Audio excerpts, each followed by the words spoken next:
এ হচ্ছে মাটির হাঁড়ি, আমি অলরেডি চুলায় বসিয়ে দিয়েছি। তা আমার আসলে অনেক ভয় লাগতেছে, যদিও লোকটা আমাকে বলছে যে ভয় পাবার কিচ্ছু নাই, এটা কোনোভাবে ভাঙবে না, আপনি ধুইতে পারবেন, রান্না করতে পারবেন, রান্না গরম করতেও পারবেন। যে আছে না যে সহজে এখন আর কাউকে বিশ্বাস হয় না, লোকটা হচ্ছে আমাকে এমনও বলছে, তার নাম্বারও দিয়ে দিছে আমাকে, যে আপনি যদি কিছু হয়, হ্যাঁ আপনি আমাকে ফোন দিবেন সাথে সাথে। তো যাই হোক, আমি এটা হচ্ছে সবচাইতে বড় দুর্বলতা হয়েছে কি, আমি অনেক পছন্দ করি জিনিসটা, আমি অনেক ভালোবাসি, এখন ভেঙে গেলে আমি অনেক বেশি কষ্ট পাবো।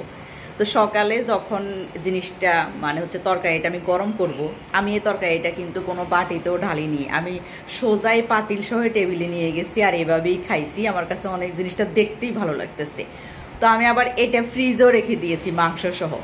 তো মাংসটা হচ্ছে এখন আমি চুলাই বসাইছি আর ঘুরঘুর করতেছি রান্নাঘরের আশপাশে, ভাই যদি ভেঙে টেঙে যায় তখন কি হবে।